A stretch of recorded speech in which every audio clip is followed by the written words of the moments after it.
જય હિન્દ. પ્રમુખ એકેડમીના digital platform એટલે કે યુટ્યુબ ચેનલ પર હું કૃતાર્થ વાઘેલા આપ તમામને આવકારું છું. દોસ્તો, તમને ખ્યાલ છે ભાઈ, પ્રમુખ એકેડમી કંઈ ને કંઈ નવું કામ તમારા માટે કરતી હોય, અને એ પણ પરીક્ષાલક્ષી. તમે આ યુટ્યુબ ચેનલમાં જેટલો પણ કન્ટેન્ટ ભણશો અને પછી તમે પેપર આપશો એટલે તમને ખ્યાલ આવશે કે નહીં, ખરેખર જેટલો પણ યુટ્યુબમાં કન્ટેન્ટ અવેલેબલ છે એમાંથી પ્રમુખ એકેડમીનો કન્ટેન્ટ કંઈક એવી રીતે અલગ છે કે જ્યાંથી હંમેશા સવાલો નીકળે છે, અને આપણે પરીક્ષાલક્ષી કામ કરવું છે. એટલે તમારે આ યુટ્યુબ ચેનલ વિશે જેટલા પણ લોકો તૈયારી કરે છે એને માહિતી આપો, વિડીયો અન્ય લોકો સુધી પણ તમે પહોંચાડો.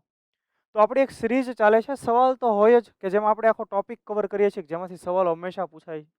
પણ આપણે એક બીજું પણ કામ કરવા જઈ રહ્યા છીએ, જેને આપણે નામ આપ્યું છે પરીક્ષા પ્રહાર. તો આ પરીક્ષા પ્રહાર અંતર્ગત આપણે શું કરવાના? તો આપણે એમસીક્યુની ચર્ચા કરવાના, મોસ્ટ ઇમ્પોર્ટન્ટ એમસીક્યુ. તો ખાલી સવાલ અને એનો જવાબ એમ જ? તો કે નહીં, આપણે આજુબાજુની દરેક ડિટેલ પણ આવરી લેશું. એટલે એક પ્રકારે સવાલ સાથે તમારું ભણતર થઈ જશે. ખ્યાલ આવે છે? અને આવો કન્ટેન્ટ ઘણી વખત તમને નાણાં ખર્ચવા છતાં પણ મળવાનો નથી. તો આવું કામ પ્રમુખ એકેડમી કરી રહી છે. તો આપણે વધારે સમય વેસ્ટ ન કરતા આપણે શરૂ કરીએ પરીક્ષા પ્રહાર. આ એમસીક્યુ તમને વર્ગ 3ની દરેક પરીક્ષા માટે ઉપયોગી થશે, અને તમને દરેક લોકોને ખ્યાલ છે કે ભાઈ સીસી જેવી પરીક્ષા રસ્તામાં છે, અને એક અન્ય સીસી કે જેના ફોર્મ પણ ભરાવાના બાકી છે.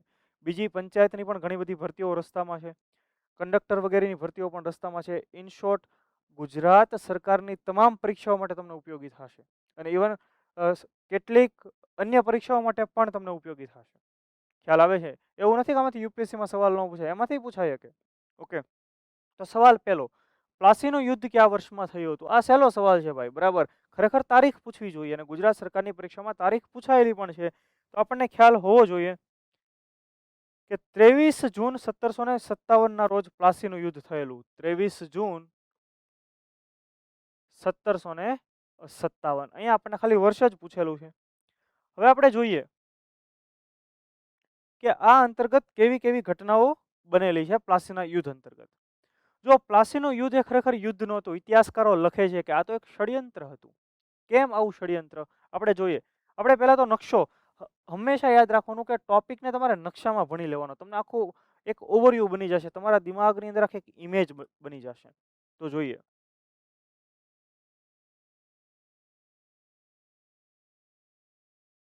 આ બાંગ્લાદેશ, પણ આપણે એના બંગાળ જ જોશું, બરાબર. હવે એ સમયે 3 મુખ્ય પ્રેસિડેન્સીઓ હતી અંગ્રેજોની, 3 મુખ્ય મથકો. એક હતું બોમ્બે, એક હતું મદ્રાસ, અને એક હતું કલકત્તા. કલકત્તા જેને આપણે ફોર્ટ વિલિયમ કહીએ છીએ. હવે અંગ્રેજો ખરેખર વ્યાપારી પ્રજા હતી, એટલે એને વહીવટ કરાય નહીં, પણ એને વહીવટમાં ફાવી ગયું હતું. બંગાળનો એ સમય નવાબ હતો સિરાજુદ્દૌલા.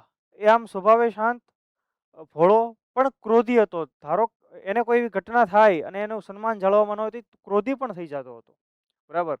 હવે ઘટના એવી થઈ કે અંગ્રેજોએ અને ફ્રેન્ચોએ પોતે વ્યાપાર કરતા, એટલે એની જે ફેક્ટરીઓ હતી એના ફરતે કિલ્લેબંધી શરૂ કરી. કિલ્લેબંધી એટલે એક પ્રકારે બાઉન્ડ્રી વોલ બનાવવાનું શરૂ કર્યું. એટલે સિરાજુદ્દૌલાએ તરત વોટ્સએપ કર્યો કે ભાઈ આ ધંધો તમે રહેવા દો, તમારે ખાલી વ્યાપાર કરવાનો છે, વ્યાપાર કરો, વહીવટ નથી કરવાનો. તમારે કિલ્લેબંધીની શું જરૂર? તમારે વ્યાપારી છો, તમે વસ્તુ બનાવો અને વેચો એટલે વાર્તા પૂરી થાય. એટલે ફ્રેન્ચ વાળાએ કીધું કે ના ના, સિરાજુદ્દૌલાની વાત સાચી છે. પણ અંગ્રેજોને થોડો કોન્ફિડન્સ હતો કે ભાઈ ના ના, અમે સિરાજુદ્દૌલાની વાત માનીએ નહીં. એટલે એણે બંગાળની અંદર કલકત્તા ખાતે જે ફોર્ટ વિલિયમ છે એના ફરતે કિલ્લેબંધી શરૂ રાખી. આ જે કિલ્લેબંધી છે એણે શરૂ રાખી, એને ન અટકાવી. એટલે નવાબને લાગ્યું આ તો મારું અપમાન છે, અને જ્યારે નવાબનું અપમાન થાય ત્યારે ઘોહ શરૂ થાય, એ હળી કરાય નહીં. એટલે સિરાજુદ્દૌલાએ બંગાળ ઉપર હુમલો કરવાનું વિચાર્યું. બંગાળ ઉપર એટલે કે ફોર્ટ વિલિયમ ઉપર હુમલો કરવાનું વિચાર્યું. અને આ સમયગાળો છે 1756 નો. હજી જો 1757 આવ્યું જ નથી ભાઈ, પ્લાસી હજી શરૂ જ નથી થયું. 1757 20 જૂન આજુબાજુનો સમયગાળો. એણે કાસિમ બજાર ઉપર હુમલો કર્યો, પછી ફોર્ટ વિલિયમ ઉપર હુમલો કર્યો, અને ફોર્ટ વિલિયમ ખાતે રહેલા જે અંગ્રેજો હતા એમાંથી 146 અંગ્રેજોની એને ધરપકડ કરી લીધી, અને એક નાની એવી ઓરડીમાં એને પૂરી દીધા. હવે આ ઓરડી એટલી નાની હતી કે એને ઘેટા જેમ પૂરવામાં આવે ને એમ માણસોને પૂર્યા. તો આ 146 માંથી 123 લોકો બીજા દિવસે મૃત્યુ પામ્યા, અને બાકીના લોકો અધમું હાર્યા. એટલે ઇતિહાસની અંદર, આધુનિક ભારતના ઇતિહાસની અંદર જ્યાં પણ આપણે પ્લાસીનું યુદ્ધ ભણીએ છીએ ત્યાં આ ઘટનાને બ્લેક હોલ ઇવેન્ટ એટલે કે કાળી કોટડીની ઘટના તરીકે ઓળખવામાં આવે છે. દરેકને ખ્યાલ આવે છે. અહીંયાથી જે વધેલા હતા એને કંઈક ફુલટા નામનો ટાપુ ત્યાં શરણ લીધી અને એ લોકોએ માહિતી પહોંચાડી મદ્રાસ કે ભાઈ બંગાળમાં તો અનર્થ થઈ ગયો છે. ફોર્ટ વિલિયમ ખાતે અનર્થ થઈ ગયો. કેમ? તો કે સિરાજુદ્દૌલાએ અહીંયા આક્રમણ કર્યું છે ને આપણી જે ફેક્ટરી છે એ અહીંયાથી ઘણા બધા લોકોને એને કોટડીમાં પૂરી દીધા અને એમાંથી મોટાભાગના લોકો મૃત્યુ પણ પામ્યા. ત્યારે તમને એમ થાય કે ભાઈ કલકત્તામાં અંગ્રેજો હતો તો સિરાજુદ્દૌલા ક્યાં રહેતો? એની રાજધાની કઈ હતી? તો એની રાજધાની હતી મુર્શિદાબાદ.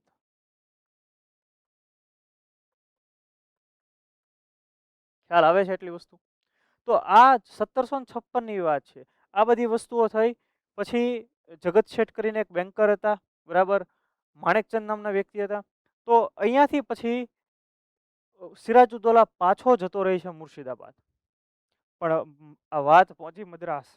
તો અંગ્રેજોની મદદ માટે કલકત્તામાં મદ્રાસથી 2 સૈન્ય ટુકડીઓ નીકળે છે. એક નૌકા સેના એટલે કે royal navy, royal British navy admiral વોટસનના નેતૃત્વમાં નીકળે છે અને બીજી રોબર્ટ ક્લાઇવના નેતૃત્વમાં બ્રિટિશ આર્મી એ ક્યાં પહોંચે છે? કલકત્તા. પણ એને ખબર પડી કે ભાઈ બંગાળ સિરાજુદ્દૌલા નવાબ છે એટલું અહીંયા વર્ચસ્વ વધારે હોય તો સિરાજુદ્દૌલાને એમ કાંઈ હરાવી શકાય નહીં. એટલે સિરાજુદ્દૌલા સામે યુદ્ધ કરવું હોય તો આપણે કંઈક પ્લાનિંગ કરવું પડશે અને બસ એ જ પ્લાનિંગ એટલે જેને આપણે નામ આપીએ છીએ ષડયંત્ર. કેમ? કઈ રીતે ષડયંત્ર? તો રોબર્ટ ક્લાઇવ બહુ શાતિર દિમાગનો વ્યક્તિ હતો. એણે સિરાજુદ્દૌલાની નજીકના ખૂબ નજીકના એક વ્યક્તિ જેનું નામ મીર જાફર,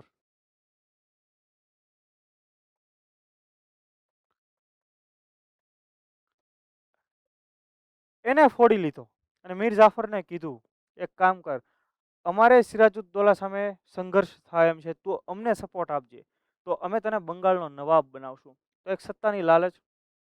તો આ મીર જાફર. પછી સિરાજુદ્દૌલાની સેનાનો એક કમાન્ડર હતો ખાલિદ ખાન. પછી જગત શેઠ, બેન્કર જગત શેઠ, એ માણેકચંદ નામના એક વ્યક્તિ કે જ્યાં બંગાળની અંદર જે લોકોનું પ્રભુત્વ હતું એ બધા વ્યક્તિઓ. આ બધાને ધીરે ધીરે રોબર્ટ ક્લાઇવે પોતાના તરફ લઈ લીધા અને પછી એણે કીધું કે ભાઈ હવે આપણે સિરાજુદ્દૌલાની સામે યુદ્ધ કરવાનું છે. તો ત્યાં સમય આવી ગયો 23 જૂન 1757. સિરાજ ઉદ્દૌલા અને વર્સસ અંગ્રેજો. પશ્ચિમ બંગાળમાં બંગાળની અંદર ભાગીરથીના કિનારે પલાશી નામનું ક્ષેત્ર. પલાશીનું નામ કેમ પડ્યું? તો કે અહીંયા પલાશ નામના વૃક્ષો બહુ થાય એટલા માટે એનું નામ પડ્યું પલાશી. ખ્યાલ આવે છે? અને ત્યાં યુદ્ધ થયેલું. ખરેખર આ યુદ્ધ નહોતું, ષડયંત્ર હતું. સવારે આ યુદ્ધની શરૂઆત થાય છે ને બપોર સુધીમાં તે સિરાજુદ્દૌલા ભાગી જાય છે. કેમ કે મીર જાફર એના સમર્થનમાં નથી હોતો. પછી ખાલિદ ખાન કે જેનો કમાન્ડર હતો એ એના સમર્થનમાં નથી હોતો. બીજા કેટલાક ઉદ્યોગપતિઓ તેના સમર્થનમાં નથી હોતો. કેમ કે બધાને રોબર્ટ ક્લાઇવે પોતાની તરફેણમાં લઈ લીધેલા હતા અને આખરે સિરાજુદ્દૌલા ભાગ્યો ત્યાંથી. ત્યારબાદ એની હત્યા કરી નાખવામાં આવે છે. મીર જાફરના જ પુત્ર મીર મીરાને એની હત્યા કરી નાખી હતી. એટલે આ ષડયંત્રની અંદર અંગ્રેજોનો વિજય થયો અને અહીંયાથી ઇતિહાસકારો નોંધ લખે છે કે ભાઈ ભારતની ખરી ગુલામીની શરૂઆત અહીંયાથી છે. એનું આ બિંદુ છે. અને આ પ્લાસીના યુદ્ધમાં સિરાજુદ્દૌલાનું મૃત્યુ અને અંગ્રેજો પાસે હવે વ્યાપારમાંથી વહીવટ કરવાની સત્તા આવી અને બંગાળમાં પોતાનું વર્ચસ્વ સ્થાપિત કરવાની સત્તા આવી. અને અહીંયાથી જ અંગ્રેજો, એટલે જ તમને ખબર કે અંગ્રેજો વખતે રાજધાની કઈ હતી?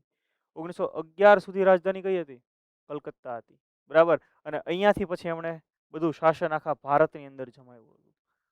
બધી કહાનીઓ યાદ રહી છે ને તમને? જો તમને મેઇન્સ ઇવન યુપીએસસી ઓપ્શનલ કદાચ હિસ્ટ્રી તમારો હોય તમને મેઇન્સ પૂછાય ને તોય તમે બધું લખી શકો. કેમ કે આપણે આ દરેક સવાલો નહીં, આપણે કહાનીઓ જોવાની છે એટલા માટે. ખ્યાલ આવ્યો દરેકને? તો 23 જૂન 1757 ડન. પ્લાસીનું યુદ્ધ, બેટલ ઓફ પ્લાસી. આના ઉપર એક પુસ્તક પણ છે, પ્લાસી ટુ પાર્ટીશન, બરાબર. વાંચવા જેવું પુસ્તક છે. તમારે એના રાઇટરનું નામ કમેન્ટ બોક્સની અંદર કમેન્ટ કરવાનું. સર્ચ કરજો. ક્લાસ 3 ની પરીક્ષામાં એક સવાલ અચૂક પૂછાય કે આ પુસ્તક કોણે લખેલું છે. પ્લાસી ટુ પાર્ટીશન વાંચવાનો સમય રહેતો બહુ સારી વાત છે. નથી સમય રહેતો ખાલી લેખક, એ સવાલ પૂછાય. અગાઉની પરીક્ષામાં એક સવાલ પૂછાયેલો છે કે ભાઈ ટ્રેન ટુ પાકિસ્તાન પુસ્તક કોણે લખેલું છે? ખુશવંતસિંહનું પુસ્તક છે. એક બીજું પણ એક પુસ્તક કે અડધી રાત્રે આઝાદી, ફ્રીડમ એટ મિડનાઇટ, ડેમિનિક લેપિયર અને લેરી કોલિન્સનું આ પુસ્તક છે. તો આ બધા પુસ્તકો બહુ મોટા ભલે પુસ્તકો હોય, બરાબર. અડધી રાત્રે આઝાદી પણ મોટું પુસ્તક, આખું ભલે નથી વંચાતું, પણ એના નામ, એના લેખકોના નામ ખબર હોવા જોઈએ. આ ફેક્ટ પૂછાતો હોય છે, બરાબર, અને એ તમારા ભણવામાં ક્યાંય આવશે નહીં. તો આ વિષયના હોપ કે આખો સવાલ સમજાઈ ગયો હશે અને કહાની પણ તમને સમજાઈ ગઈ હશે. 1857ના વિપ્લવ સમયે ભારતના ગવર્નર જનરલ કોણ હતા? તો તમને તરત યાદ આવે 1848 થી 1856 દરમિયાન ભારતના ગવર્નર જનરલ કોણ હોય છે? તો કે લોર્ડ ડેલહાઉસી. અને 1856 પછી કોણ આવે છે? તો કે લોર્ડ કેનિંગ. અને 1857ના એટલે કે વિપ્લવ સમયે પણ કોણ હોય છે? Lord canning. હવે 1857નો વિપ્લવ થયો. ભારતભરની મોટા ભાગના ક્ષેત્રોની અંદર, UP, Madhya Pradesh, north India, Gujarat, આ બધાની અંદર આપણે અંગ્રેજોનો વિરોધ કર્યો. અંગ્રેજોને રિયલાઇઝ પણ થયું કે હવે ભારતની અંદર સત્તા ટકાવવી ખૂબ મુશ્કેલ છે, કેમ કે આપણો વિરોધ એવો હતો. હા, એક સિંક્રોનાઇઝ્ડ જે આંદોલન થવું જોઈએ, એક સંયુક્ત રીતે, એ કંઈક અભાવ હતો. બધા પોતપોતાની રીતે કંઈક છૂટા છવાયા લડતા હતા. એક જેમ મુખ્ય લીડર હોવા જોઈએ એવા લીડરની ખામી હતી. એ તમે 1857નો સંગ્રામ ભણો તો ખ્યાલ આવે કે ભાઈ સંગ્રામ થવા પાછળના કારણો કયા કયા હતા. સામાજિક કારણો હતા, ધાર્મિક કારણો હતા. કેમ? તો કે ભાઈ આપણે અલગ અલગ ધાર્મિક રૂઢિઓની અંદર એ લોકો હસ્તક્ષેપ કરતા હતા. વહીવટી કારણો હતા, આર્થિક કારણો હતા. આપણને બહુ એને આર્થિક રીતે પણ નુકસાની પહોંચાડેલી છે. તો આ બધાય કારણોસર એક રોષ દરેક લોકોની અંદર ભેગો થતો હતો. ઇનામ કમિશન આવેલું, તમને યાદ હશે. ઇનામ કમિશનમાં શું કીધેલું કે ભાઈ જો તમારે તમારી પૈતૃક સંપત્તિની અંદર અધિકાર જોઈતો હોય તો તમારે ફરજિયાત ક્રિશ્ચિયન ધર્મ અપનાવવો પડશે. ખ્યાલ આવે છે? આવી બધી બાબતો છે. તો બધાના મનમાં પછી જે લોકો સરકારી નોકરી કરતા હતા અંગ્રેજોને ત્યાં, એમને ત્યાં પ્રમોશન નહોતું મળતું. કોઈ બ્રિટિશ ત્યાં નોકરી કરે એને પ્રમોશન મળે, પણ કોઈ ભારતીય નોકરી કરે એને પ્રમોશન ન મળે. તો આ બધા કારણોસર બધાના મનમાં કંઈક ને કંઈક વિરોધ હતો, એક રોષ હતો. અને એના માટે એક તાત્કાલિક કારણ બને છે નવી લાવવામાં આવેલી બંદૂક રાઇફલ, એનફિલ્ડ રાઇફલ જેને આપણે કહીએ. અને એનું કારતૂસ મોઢેથી તોડવું પડતું હતું. કારતૂસ એટલે એક પ્રકારે ગોળી સમજી લો, મોઢેથી તોડવું પડતું. અને એવી વાત ફેલાણી કે કારતૂસનું જે બૂચ છે એમાં ડુક્કર અને ગાયનું માંસ છે. અને એના કારણે સૈનિકોએ વાપરવાની ના પાડી, ખાસ વિરોધ કર્યો મંગલ પાંડેએ.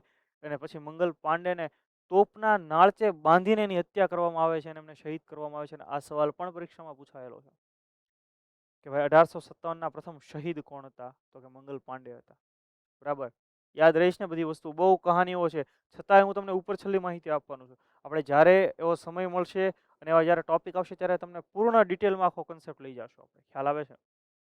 દરેક કારણો વિશે આપણે ડીપમાં ભણશું. તો આ લોર્ડ કેનિંગનો સમયગાળો. ત્યાર પછી કે આર્ય સમાજની સ્થાપના કોણે કરી હતી? જો ભારતીય ઇતિહાસની અંદર બહુ ઇમ્પોર્ટન્ટ મુદ્દો છે. આર્ય સમાજમાંથી પણ અનેક વખત સવાલો પૂછાયેલા છે. એમની સ્થાપના કરનાર વ્યક્તિ 10 એપ્રિલ 1875ના રોજ આર્ય સમાજની સ્થાપના કરી હતી સ્વામી દયાનંદ સરસ્વતીએ. સ્વામી દયાનંદ સરસ્વતી જે આપણા ગુજરાતના હતા, મોરબી પાસેના ટંકારામાં એનો જન્મ થયેલો 1824 આજુબાજુ. યસ, એમનું નામ, મૂળ નામ એમનું હતું મૂળશંકર. તો સ્વામી દયાનંદ સરસ્વતી એણે 1875માં મુંબઈ ખાતે આર્ય સમાજની સ્થાપના કરી. એમનો એકમાત્ર હેતુ હતો સામાજિક સુધારણા. તમે આધુનિક ભારતનો ઇતિહાસ જ્યારે પણ વાંચો, લખો, ભણો ત્યારે એમાં એક મુદ્દો આવે ભારતની અંદર સામાજિક સુધારણા, જેની શરૂઆત આપણે સામાન્ય રીતે બ્રહ્મો સમાજ અને રાજારામ મોહન રાયથી કરતા હોઈએ છીએ.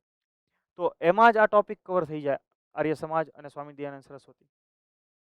સ્વામી દયાનંદ સરસ્વતી એ મૂર્તિ પૂજાના વિરોધી હતા. યાદ રાખજો, આ સવાલ પૂછાય.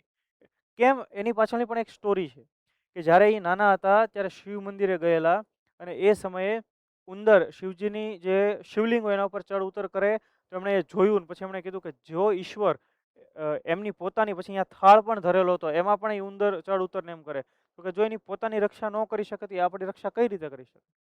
તો અહીંયાથી મૂર્તિ પૂજા પ્રત્યે એમને થોડાક તાર્કિક એ બન્યા અને પછી ભારત ભ્રમણ વગેરે કર્યું. અને પછી વિરજાનંદ, મથુરાની અંદર એમના ગુરુ વિરજાનંદ પાસેથી એમણે દીક્ષા લીધી.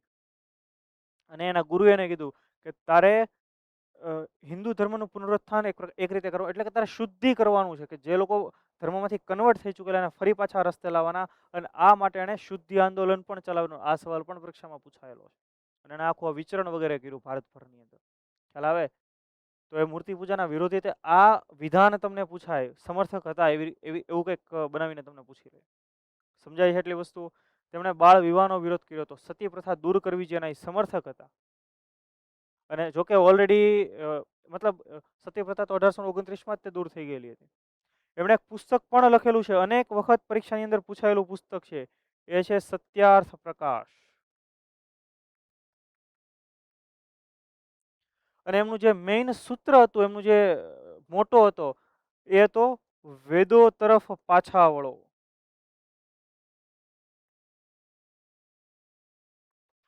એટલે એમને વેદોના જ્ઞાન ઉપર વિશ્વાસ હતો, એટલે એને સૂત્ર આપ્યું કે વેદો તરફ પાછા વળો.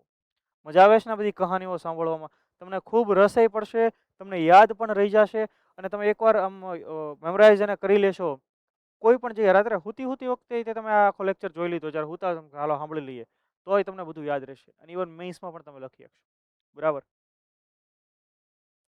ત્યાર પછી વર્નાક્યુલર પ્રેસ એક્ટ 1878માં કોણે પસાર કર્યો હતો? Vernacular press act.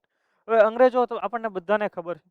એમણે એક એવું ષડયંત્ર કર્યું કે ભાઈ અંગ્રેજ સરકાર વિરુદ્ધ જે પણ છાપાઓ, સામાયિકો, મેગેઝિનો, ન્યૂઝપેપર જે પણ કાંઈ છાપે છે, એના ઉપર આપણે વોચ રાખવી જોઈએ, એના ઉપર નિયંત્રણ રાખવું જોઈએ. અને એટલે એને પ્રાદેશિક ભાષાના સમાચાર પત્ર, ઇંગ્લિશ નહીં, પ્રાદેશિક ભાષા, એટલે નામ વર્નાક્યુલર.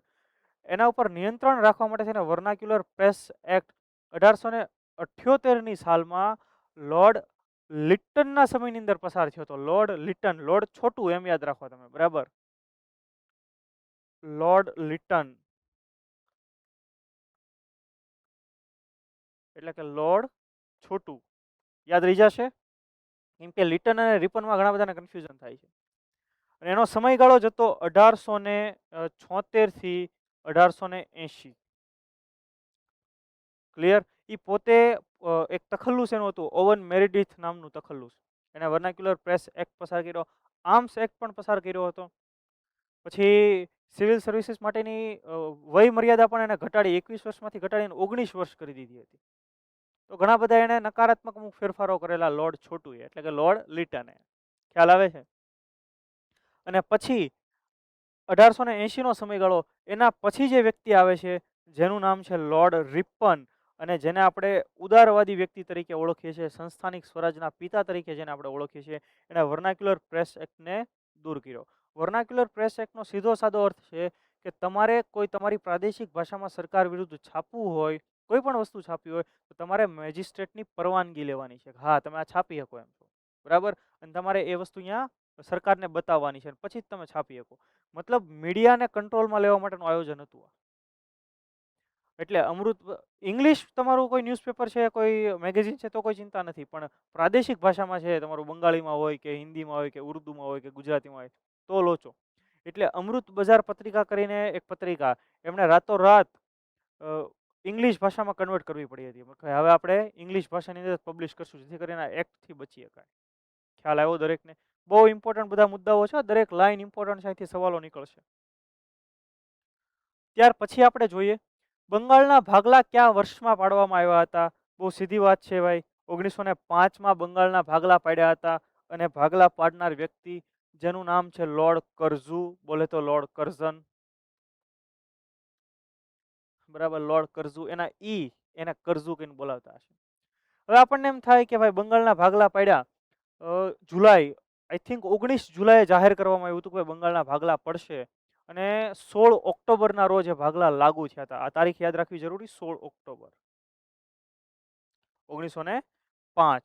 અને આ દિવસે આપણે સ્વદેશી આંદોલન પણ શરૂ કર્યું, અને એકતા દિવસ તરીકે પણ આપણે એને સેલિબ્રેટ કર્યો હતો કે ભાઈ આ ખરો સમય આપણી એકતા રાખવાનો છે.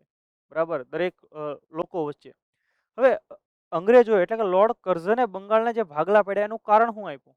એણે કીધું કે ભાઈ બંગાળ બહુ મોટો પ્રાંત છે, એનો વહીવટ એક રીતે એક જગ્યાએથી થવો એ બહુ મુશ્કેલ છે, ને એટલા માટે અમે ભાગલા પાડીએ છીએ. આવું એના કારણ આપ્યું, પણ એના મનમાં બીજું હતું. એણે વિચાર્યું કે જો ભારતમાં તમારે પોતાનું શાસન ટકાવવું હશે, તો આમને હિન્દુ મુસ્લિમની અંદર બધાડો, એવી રીતે કંઈક ભાગલા પાડો. એટલે એણે ભાગલા જે રીતે પાડ્યા કે ભાઈ પૂર્વ તરફનો જે વિસ્તાર છે એ મુસ્લિમ બહુમતી વાળો રહે અને પશ્ચિમ તરફનો વિસ્તાર છે એ હિન્દુ બહુમતી વાળો રહે. આવા ઈરાદા સાથે બંગાળના ભાગલા પાડ્યા હતા 1905માં. જો કે 1911ની અંદર જ્યારે જ્યોર્જ પંચમ બ્રિટિશ પ્રિન્સ જ્યોર્જ પંચમ જ્યારે ભારત આવ્યા ત્યારે તેમણે આ ભાગલાને રદ કર્યા હતા. ખ્યાલ આવે છે તમને દરેકને? તો 16 ઓક્ટોબર આ તારીખ પણ આપણે યાદ રાખવી જરૂરી. સ્વદેશી આંદોલનમાં શું કામ કર્યું હતું? સ્વદેશી વસ્તુ અપનાવો, વિદેશી કાપડની હોળી, આવી બધી એક્ટિવિટી આપણે કરેલી. ખ્યાલ આવે છે? જો બધી કહાનીઓ છે, વાંચવા લખવા ભણવાની ખૂબ મજા આવે એવી કહાની છે. ઘણા લોકો અમને મળતા હોય ને તમને કે ભાઈ મને ઇતિહાસ નથી ગમતો, કેમ કે આપણે ઇતિહાસની રીતે ભણતા નથી. એટલે આપણે એમ કે આ બધું ગોખવાની જરૂર નથી. એક સ્ટોરી, મસ્ત સ્ટોરી તમે યાદ રાખો, તમને બધી વસ્તુઓ યાદ રહેશે. હવે સ્વામી દયાનંદ સરસ્વતી હમણાં આપણે જોઈએ ભાઈ મૂર્તિ પૂજાના વિરોધી યાદ રહી જાય કે નહીં, એની પાછળની કંઈક કહાની છે, કંઈક સ્ટોરી છે, બરાબર. અને આવી જ રીતે પ્રમુખ એકેડમીની વિવિધ બેચોમાં પણ ભણાવવામાં આવે છે, એવું જ નહીં ખાલી યુટ્યુબમાં. અને સીસીની તમે તૈયારી કરતા હોય કે જેમાં આન્સર રાઇટિંગ પણ કરવાનું થતું હોય, બરાબર. તમે જો ગ્રુપ એ માટે પ્રિપરેશન કરતા હો તો એના માટે online live plus recorded batch પણ આપણે લોન્ચ કરેલી, જેની ફી માત્ર 4700 રૂપિયા છે. અને જો તમને એનો કોર્સ જોઈતો હોય, મતલબ એમાં તમારે પુસ્તકો જોઈતા હોય તો તમારે 6900 રૂપિયા આપવાના. બીજા પણ ઘણા બધા કોર્સીસ અવેલેબલ છે, ડાઉનલોડ કરજો પ્રમુખ એકેડમીની એપ્લિકેશન. ચાલો ત્યાર પછી જોઈએ જલિયાવાલા બાગનો હત્યાકાંડ કઈ તારીખે થયો હતો. આ તારીખ આપણને બધાને ખબર છે. આ હત્યાકાંડ ક્યારે થયો? વૈશાખી પૂર્ણિમાનો દિવસ હતો, 13 એપ્રિલ 1919. સ્થળ જલિયાવાલા બાગ, અમૃતસર, પંજાબ. બહુ ડિટેલમાં આપણે જઈએ, આ પાછળની બહુ મહત્વની રસપ્રદ આખી કહાની છે, કેમ કે એમાં બે ડાયર છે અને આમાં જ ઘણા બધાને કન્ફ્યુઝન હોય છે કે કયો ડાયર ક્યાં હતો, બરાબર. તો અત્યારે જોઉં કે પછી હાલો આપણે વાત નીકળી છે તો જોઈ જ લઈએ. ઘટના શું થઈ કે 10 એપ્રિલ આજુબાજુની વાત છે. 10 એપ્રિલ 1919 પંજાબના બે કદાવર બાહોશ નેતા હતા, ડોક્ટર સૈફુદ્દીન અને ડોક્ટર સૈફુદ્દીન અને કિચલુ. આ બંને નેતાઓની ધરપકડ કરી પંજાબ પોલીસે. એના કારણે પંજાબની અંદર વિરોધ ફાટી નીકળ્યો કે ભાઈ અમારા નેતાઓને તમે છોડી મૂકો. અંગ્રેજ સરકાર છોડવા માટે તૈયાર ન હતી. એટલે વિરોધ પ્રદર્શન તો બધે થતો હતો, પણ પંજાબમાં વિરોધ થોડોક વધી ગયો. હવે તમને થાય એની ધરપકડ કેમ કરી હશે, તો તમે યાદ કરો એ લોકોએ હિન્દ સંરક્ષણ ધારો પસાર કરેલો. આ વાત છે 1919ની. આ દરમિયાન હિન્દ સંરક્ષણ ધારો કે ભાઈ કોઈ પણ વ્યક્તિ, બરાબર, જેને આપણે રોલેટ એક્ટ કહીએ છીએ, યાદ આવે છે દરેકને? રોલેટ એક્ટ, હિન્દ સંરક્ષણ ધારો, સિડની રોલેટની અધ્યક્ષતામાં એક્ટ બનાવવામાં આવેલો કે કોઈ પણ વ્યક્તિની કારણ વગર ધરપકડ કરવામાં આવશે, માત્ર શંકાના આધારે ધરપકડ કરવામાં આવશે. અને એ વ્યક્તિ વકીલ પણ નહીં રાખી શકે, કોઈ દલીલ પણ નહીં કરી શકે, અને કંઈ પણ નો વકીલ, નો અપીલ, નો દલીલ, અને અપીલ પણ નહીં કરી શકે. આ કાળો કાયદો જેને ગાંધીજીએ કીધો હતો, એ ધારા અંતર્ગત બંને નેતાઓની ધરપકડ થઈ. પંજાબમાં ખૂબ વિરોધ પ્રદર્શન થયો. ભારતના બીજા પ્રાંતોમાં વિરોધ થયો હતો, પંજાબમાં વધારે. એટલે એ સમયે પંજાબનો ગવર્નર, જેનું નામ માઇકલ ઓ ડાયર. આ કોણ છે? પંજાબનો ગવર્નર. જો યાદ રાખજો ભાઈ તમે, ન તો લોચા મારશો અહીંયા તમે. માઇકલ ઓ ડાયર, પંજાબનો ગવર્નર. એને તરત જ તે ફોન લગાડ્યો. કોને? તો કે જલંધરમાં. અમૃતસરથી તમે આમ આવો જલંધર બાજુ એટલે બ્યાસ અને પછી જલંધર. તો જલંધરમાં એક એક્ટિંગ એટલે કામ ચલાવ, ટેમ્પરરી બ્રિગેડિયર જનરલ હતો. જલંધરનો બ્રિગેડિયર જનરલ, જેનું નામ છે જનરલ ડાયર. ખ્યાલ આવે છે તમને દરેકને? તો એને માઇકલ ઓ ડાયરે કોને ફોન લગાડ્યો? જનરલ ડાયરને. હવે તમે એવું તર્ક ન આપતા ત્યારે ફોન નહોતા, ફોન લગાડ્યો તો એટલે વાર્તા પૂરી થઈ ગઈ, બરાબર. કે ભાઈ તું એક કામ કર, અમૃતસર આવતો રહે, અમૃતસરમાં પરિસ્થિતિ વિકટ થઈ ગઈ છે, બહુ વિરોધ થાય છે. એટલે જનરલ ડાયર આવી ગયો ક્યાં? અમૃતસર. ક્યાંથી? જલંધરથી. અમૃતસરમાં ધારા 144 લાગુ હતી, એટલે કે કોઈને એકઠા થવાનો અધિકાર નહોતો. પણ વૈશાખી પૂર્ણિમાનો દિવસ બધા શાંતિપૂર્ણ રીતે એકઠા થયેલા જલિયાવાલા બાગ ખાતે, અને નાના બાળકો, બુઝુર્ગો, કેમ કે પાક લણણીનો દિવસ કહેવાય પંજાબની અંદર, અને બહુ હર્ષોલ્લાસ સાથે ભેગા થતા હોય. કોઈની પાસે હથિયાર નહોતો અને કાંઈ સરકારનો વિરોધ પ્રદર્શન કરવાનું આયોજન નહોતું. પણ નવા નવા જે આવ્યા હોય ભાઈ, એમ થાય કે હાલો આપણને કંઈક નવી જવાબદારી આપે, એટલે કંઈક આપણે કુછ કરકે દિખાતે હે. એટલે ઈ તરત તોપગોળા લઈને પહોંચી જાય છે જલિયાવાલા બાગ. હવે અહીંયા રસ્તો હાંકડો હોય છે, જો તમે મુલાકાત કરશો તો તમને ખ્યાલ આવશે. નાના એવા રસ્તામાં એની તોપ ન જોઈએ, એટલે એના સૈનિકો બધે ગોઠવી દીધા. કોઈ પણ પ્રકારની એણે નોટિસ આપ્યા વગર, કાંઈ પણ ચેતવણી આપ્યા વગર સીધો ગોળીબારનો આદેશ આપ્યો. 12 કે 15 મિનિટની અંદર અંદાજિત 1600 રાઉન્ડ ગોળીબાર ફાયર થયું હતું. અહીંયા 1600 રાઉન્ડ. આ તકતી અહીંયા મારેલી છે, હું અહીંયા વાંચીને આવ્યો હતો. અને હજારો, મતલબ એ 1600 રાઉન્ડ ગોળીબાર થાય, તમે સમજી શકો કે એમાં અનેક લોકોના મૃત્યુ થયા છે. નાની જગ્યા, ભાગવાની કોઈ જગ્યા નહીં. સામી ઊંચી દિવાલ, બાજુમાં એક કૂવો હતો, જેને ત્યારે આપણે શહીદ કૂવો કહીએ છીએ. ઘણા બધા કૂવામાં પડી ગયા હતા, નાના બાળકો, માતાઓ, બુઝુર્ગો, ભાઈઓ બહેનો બધા. અને ગવર્મેન્ટે પછી અહેવાલ આપ્યો કે ભાઈ આમાં 379 લોકોના મૃત્યુ થયેલા છે. જનરલ ડાયર, એને રજા આપવામાં આવી કામમાંથી, એટલે બધાને એમ થયું કે હાલો, અને રજા તો આપી. પણ ઇંગ્લેન્ડ ત્યાં ગયો એટલે એનું 2000 પાઉન્ડ આપીને, તલવાર આપીને સન્માન કર્યું. અને હન્ટર કમિશન નિયુક્ત કરવામાં આવ્યું હતું આના યાદમાં, આના તપાસ માટે થઈને. 2 હન્ટર કમિશન છે. એક શિક્ષણ માટેનું હન્ટર કમિશન છે 1883માં, અને આ જનરલ ડાયર વાળી જે જલિયાવાલા બાગ માટે પણ એક હન્ટર કમિશન. તો હન્ટર કમિશને કીધું કે ભાઈ જનરલ ડાયરે જે પણ કાંઈ ભૂલ કરી, એ તો એમની પ્રામાણિક ભૂલ છે, એમની ફરજના ભાગરૂપે થયેલી ભૂલ છે. આપણે કરવી ભાઈ એવી ભૂલો? એટલે અહીંયાનું તલવાર આપીને સન્માન કર્યું. એનાથી પણ આપણા ભારતીય લોકોનું ખૂબ હૃદય દુભાણું. તો આ જનરલ ડાયર. પછી આપણને જે સ્ટોરી સાંભળતા કે ભાઈ ઉધમસિંહ હત્યા કરી નાખી જનરલ ડાયરની. જનરલ ડાયરની ઉધમસિંહ હત્યા નથી કરી. જનરલ ઉધમસિંહે જેની હત્યા કરી છે એ છે માઇકલ ઓ ડાયર. એમની હત્યા એમણે ઉધમસિંહે કરેલી છે. ખ્યાલ આવે છે? તો આખી જલિયાવાલા બાગની સ્ટોરી. આ પણ મેં તમને જે ટૂંકમાં કીધું. બાકી જલિયાવાલા બાગનું નામ કેમ પડ્યું એ પણ એની કહાની છે. ખ્યાલ આવી રહ્યો તમને દરેકને? પછી આના પછી અલગ અલગ કમિશન, રાય બહાદુર વગેરેના ખિતાબો પરત આપ્યા હતા. ગાંધીજીએ કેસરે હિન્દની ખિતાબ ઉપાધિનો ત્યાગ કર્યો હતો, જે બોરના યુદ્ધ વખતે ગાંધીજીને મળી હતી. બરાબર. ઘણી બધી બાબતો આમાં જાણવા જેવી છે, અને દરેક પરીક્ષા લક્ષી ફેક્ટ છે. આપણે સમયાંતરે બધા જ ભણશું. બરાબર. એક હારો અપચો નથી કરવા પડે, આપણને પચે એટલું ખાઈએ આપણે. ચાલો, ત્યાર પછી ભારતમાં ગાંધીજીનો પ્રથમ સત્યાગ્રહ કયો હતો? બહુ સરળ, સીધો સાદો ફેક્ટ છે. 1917ની અંદર ગાંધીજીનો પ્રથમ સત્યાગ્રહ ભારતની અંદર એ છે ચંપારણ સત્યાગ્રહ. 1917. ત્યાં એક ચંપારણની અંદર ખેડૂતોના એક લીડર હતા, ખેડૂત નેતા, જેનું નામ હતું રાજેન્દ્ર શુક્લ. એ ગાંધીજી જ્યાં જ્યાં જાય અહીંયા બધે જતા, અને બાપુને કીધું બાપુ તમે ચંપારણ આવો, બિહાર આવો. ચંપારણ ક્યાં આવ્યું? બિહારની અંદર આવ્યું. કે અહીંયા ખેડૂતોના વિકટ પ્રશ્ન છે. એટલે બાપુને એમ થયું ભાઈ આ ભાઈ એટલા સમયથી કેસ આટો તો મારો હજી. તો ત્યાં બિહારની અંદર એક પદ્ધતિ હતી, જેને આપણે કહીએ છીએ 3 કઠિયા પદ્ધતિ. 3 કઠિયા પદ્ધતિનો અર્થ શું થાય? તો કે તમારી પાસે એક કઠ્ઠો એટલે તમે એ રીતે સમજો કે જમીનનો એક ભાગ. જો તમારી પાસે 20 વીઘા જમીન હોય, તમે આવી રીતે એને સમજો સરળતા માટે, કે જો તમારી પાસે 20 વીઘા જમીન હોય, તો તમારે 3 વીઘામાં ફરજિયાતપણે ગળીનું વાવેતર કરવાનું. કેટલા વીઘામાં? 20 માંથી 3માં. તો કઠ્ઠો એ ખરેખર જમીન માપવા માટેનો એક એકમ હતો, સ્થાનિક એકમ. તો 20 કઠ્ઠા તમારી પાસે જમીન હોય, એમાંથી તમારે 3 કઠ્ઠામાં ફરજિયાત ગળી. કેમ? તો કે ગળીમાંથી અંગ્રેજોને આવક થતી, એને બ્રિટન વગેરે મોકલતા, ને એમાંથી એનો વ્યાપાર થતો, એટલા માટે. બરાબર. કાપડની અંદર ગળીની ખાસ જરૂર પડે. તો આ પદ્ધતિ હતી 3 કઠિયા પદ્ધતિ.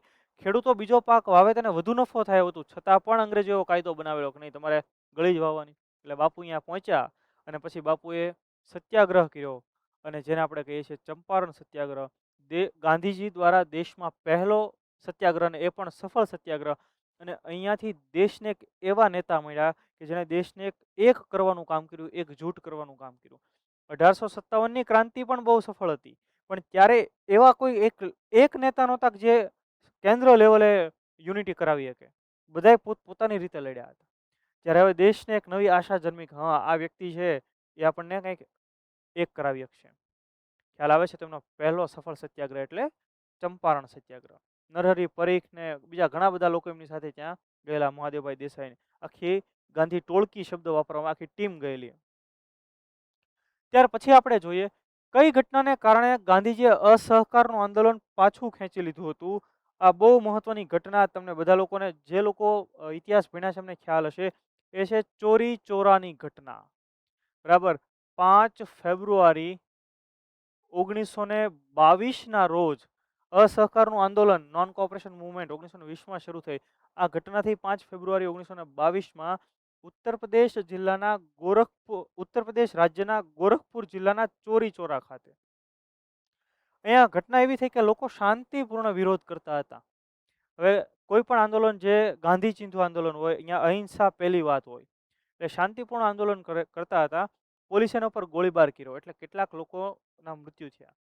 એટલે હવે ભીડને કોઈ નેતા ન હોય અને ટોળું ક્યાં જાય એનું ઠેકાણું ન હોય. એ બધાય લોકોનો આક્રોશ આવ્યો ને એટલે એણે એ પોલીસ સ્ટેશન જે હતું એને ઘેરી લીધું ને એને હળગાવી દીધું. 22 જેટલા પોલીસોના મૃત્યુ થયા આ ઘટનાની અંદર.